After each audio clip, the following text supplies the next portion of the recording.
Hi,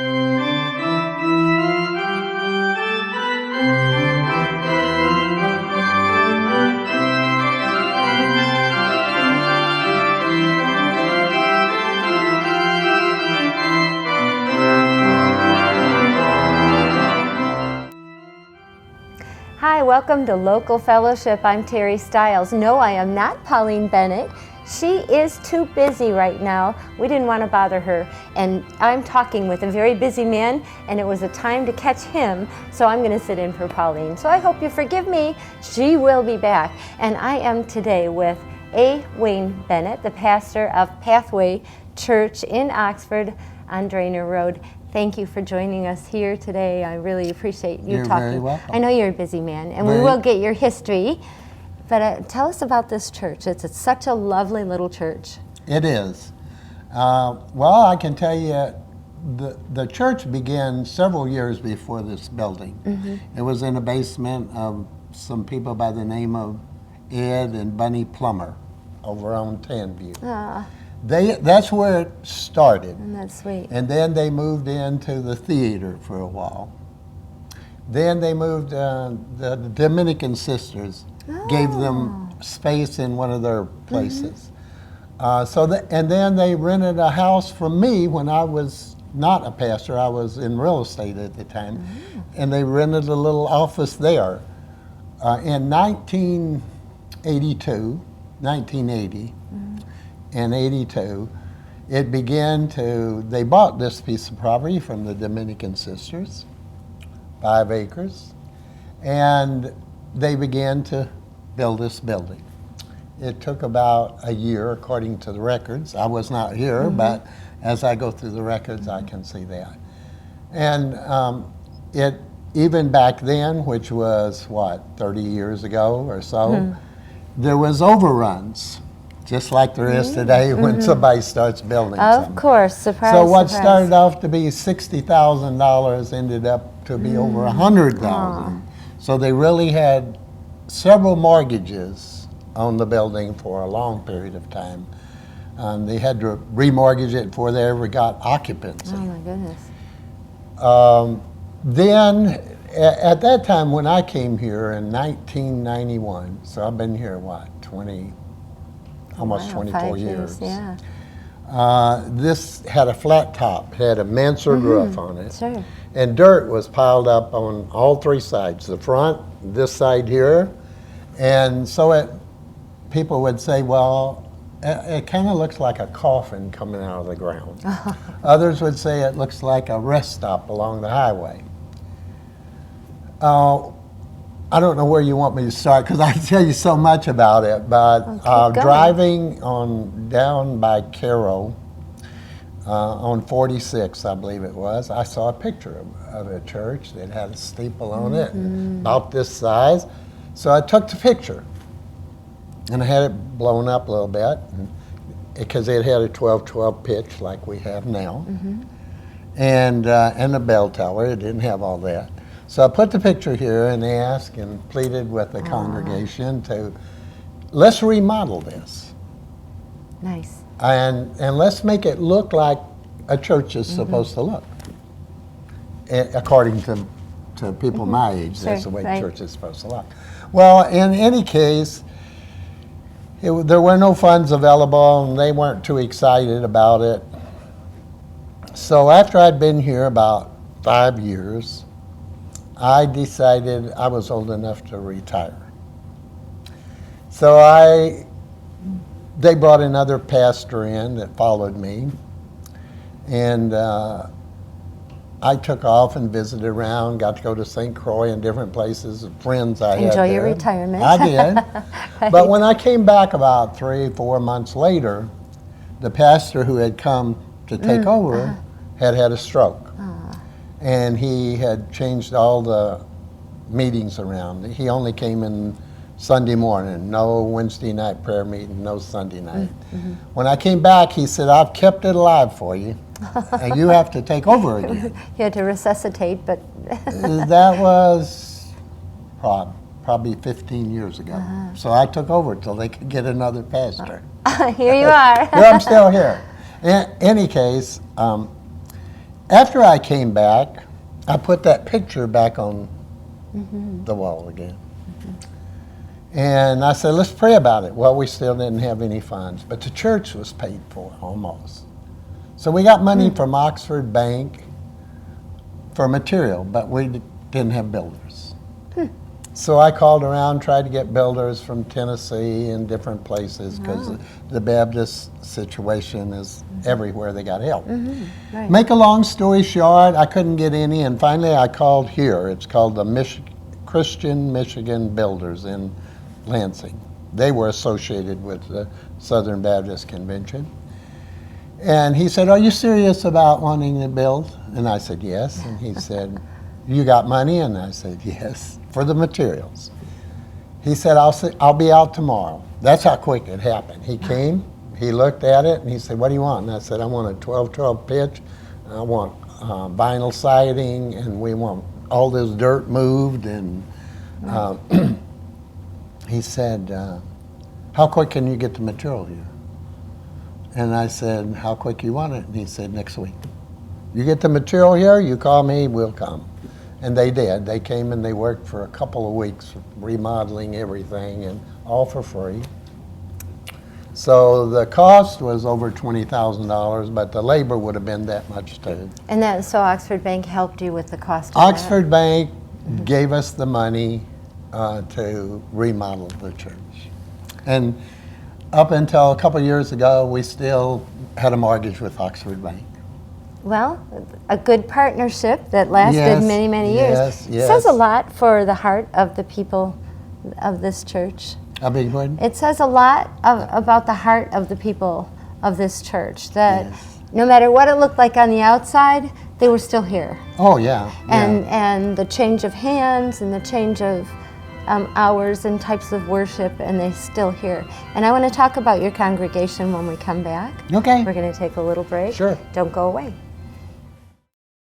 Hi everyone, don't forget you can purchase DVDs of your favorite shows from OCTV, whether it's Minutes by Minute, Our Community Access, or Connie's Kitchen. Just call the station. Our number is 248-628-9658. And enjoy watching all of our shows on OCTV.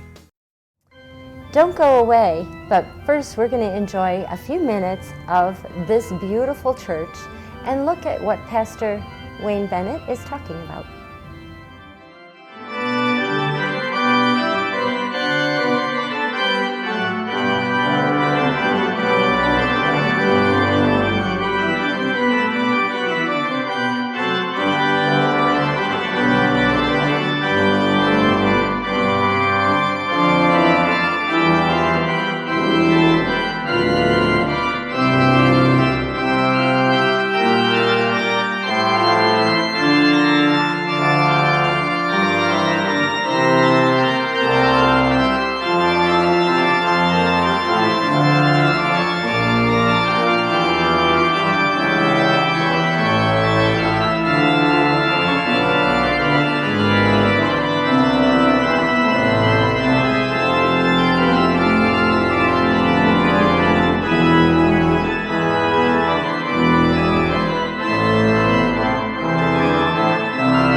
Welcome back to Local Fellowship. We are at the Pathway Church in Oxford on Drainer Road, visiting with Pastor Wayne Bennett. And we were just talking about the willpower and the strength of the people of this church when they had that ebb and flow of what's the building going to look like, different pastors. Tell me about the people of this church. Well, the people, the present day, there's been so many in the past that had kept it going and made it possible for us to be here today. But we only have about probably 50 members on paper. Any given Sunday, if we had a really good Sunday, we'd have about 25. That's a good Sunday. But those 25 people are probably some of the most precious people you'll ever want to meet. We have one lady who is 95 years old, and she'd probably kill me for saying that. We won't say her name. But her name is Pauline. Oh, you're going to. And same as my former daughter-in-law, Okay. Pauline. Anyways, well, she's not my former daughter-in-law. She's still my daughter. She still has the name. I didn't get a divorce. That's from right. her. That's right. She's still a sweetheart. Right. She's still my sweetheart. Anyways, Pauline. Well, if you could take a picture sometime, you'll see in each back of each chair there is a pew Bible. Pauline, her daughter, is. Maybe I shouldn't even tell you this, but I need to tell you this because her daughter is the wife of a United States representative. Oh, And they visit our church once in a while. Nice. And so that, as a matter of fact, when they come and their whole family comes, they fill up one side of the church. Standing room only. Right. So she's a wonderful lady. Lovely. We have two people who were here when I came here. Originally in 1981. Right. And that's Mary Lou Stinson, who is presently our treasurer, and Mike Curson, who is our financial advisor, one of them. But the people in general that I have, since I've been here, I've found that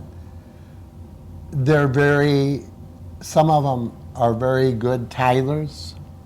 And that keeps the doors open and the lights running. And no matter how small we get, we always seem to be able to keep the doors open. And since I've been here, I've seen standing room only. And I've seen when at times only 2 or 3 families here. So it just goes and comes and goes and comes. But God has been great and helped us to keep the doors open here. Yeah, that's funny how that happens, isn't it? It is. It is. So you have an ebb and flow of generation after generation. You have a couple generations here now, right? Well, we do. The youngest little girl is 5 years old, and the oldest is 95 years old. So we have a lot of different, in the few people we have a lot of different ages. So, and we do have, one of the ladies here teaches Sunday school for children at 10 o'clock every Sunday morning. There is a Sunday school downstairs, and she teaches children, whoever comes. Sometimes she has one, sometimes none, sometimes 3 or 4. So, but in general, the people here are very dedicated Christians, and they allow the pastor to preach the Bible. And that's what's kept me here for.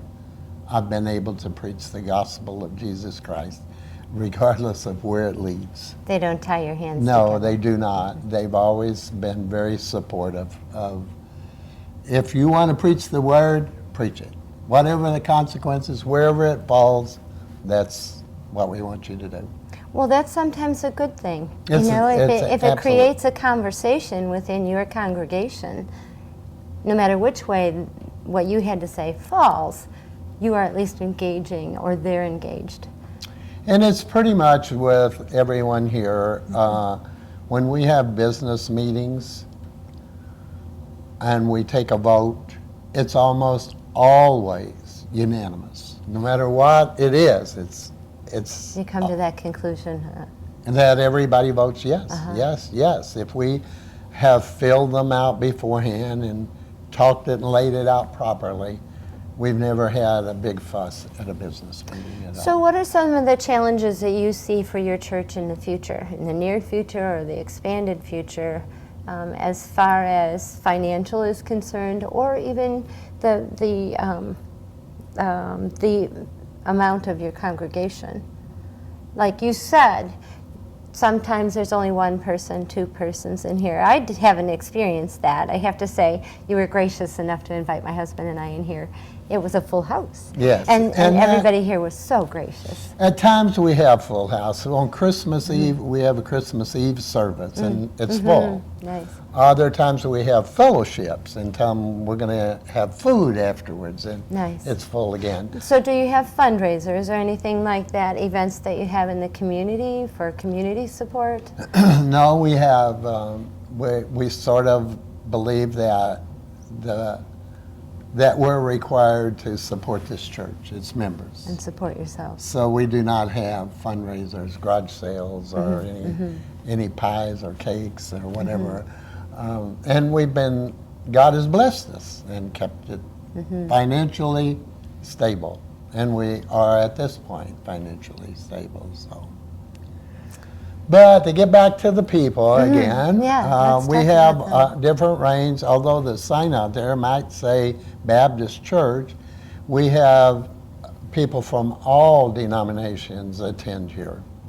From Seventh-day Adventists, some Catholics, some Protestants of all different denominations. So we are, although the sign says Baptist, we are Christians first of all. That's what And, counts, right? That's right. And that's the message we preach, even it becomes dangerous to preach some of the messages from the Bible today. That they've allowed me to do so anyway. So you're here for a while. Well, I'm hoping that when I die, I'll die from the pulpit. But I don't know, because in this church, the people who are members, bona fide members, are the ones who call the pastor. We don't have a hierarchy that sends pastors. Or the people who are members of this church own the property and the building, and they call the pastor. And that stems from the two people that originally started this church. Actually, it stems from the Association of the Southern Baptist Convention. None of their churches are owned by any hierarchy. They're all independently owned by the congregation. Well, that's something I wasn't aware of, and so apparently there's different divisions, and I really would like very much to hear about Well, that. the divisions, there are several different Baptist denominations. There is Missionary Baptist, there's General Baptist, there's, I think the First Church of Oxford is a General Baptist. I'm not sure, but I think it is. And then there's Missionary Baptist, and there's, I don't know, several different denominations. And some of those are owned by a hierarchy. Okay, But it's a different structure. these churches in the Southern Baptist Convention, it sounds like this from the South, but it's not. There are many, probably 200 Southern Baptist churches in Michigan or more. But they're owned individually. So tomorrow we can say we do not wish to be affiliated with you anymore, and we're not. I'd like to delve into that a little bit more as far as what your scriptures or your what you study then. But we have to take a break. Sure. So we'll be right back. Sure. Don't go away.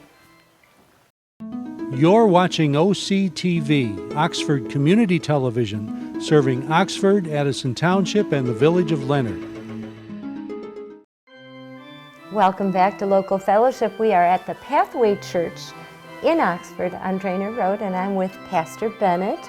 And we were digging in a little bit before the break that there were differences in the denominations, certainly not the beliefs. So what are the differences within the Baptist umbrella between the Southern Baptist or General Baptist. General Baptist and the Missionary Baptist? Can you kind of segregate those for me? Well, I wish I could, but I'm not really sure that I know the in-depth differences between them. The theology is Well, the the same. theology is not always the same either, Oh, because interesting. they have some different doctrines within the doctrine itself, and so there can be a lot of differences. I think the Southern Baptists and most Baptists in general have, you'll notice that a lot of Southern Baptist churches have removed the name Baptist from the church, even though they're still affiliated, simply because the name Baptist brings some derogatory thoughts as people have come here and said, oh, you're Southern Baptist, so you don't believe this, you don't believe Dancing that. You believe that women eating shouldn't wear lipstick or skirts. And the fact is that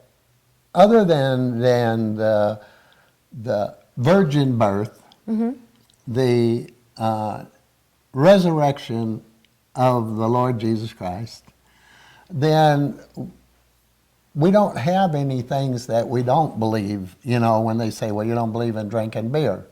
Well, maybe we don't drink beer, but with that, we don't have a problem if you drink beer. You're not going to turn your back on. No. Okay. And so I think that separates the Southern Baptists from most of the other Baptists, because each church has those three things that they believe in: the resurrection, the virgin birth, and aside from that, we pretty much can preach whatever we wish to preach.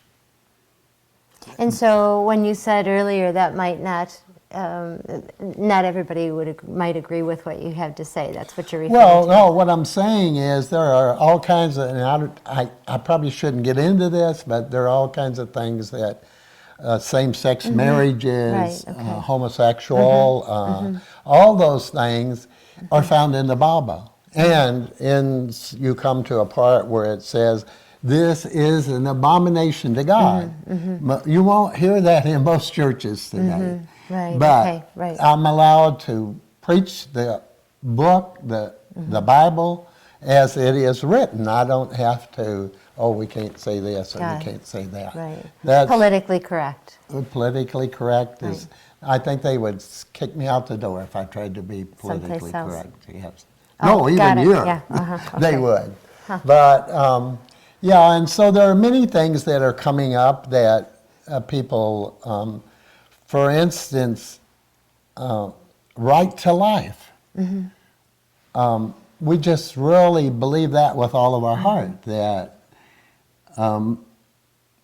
about half of the year we have a sign out there above our sign that says, this church is right to life.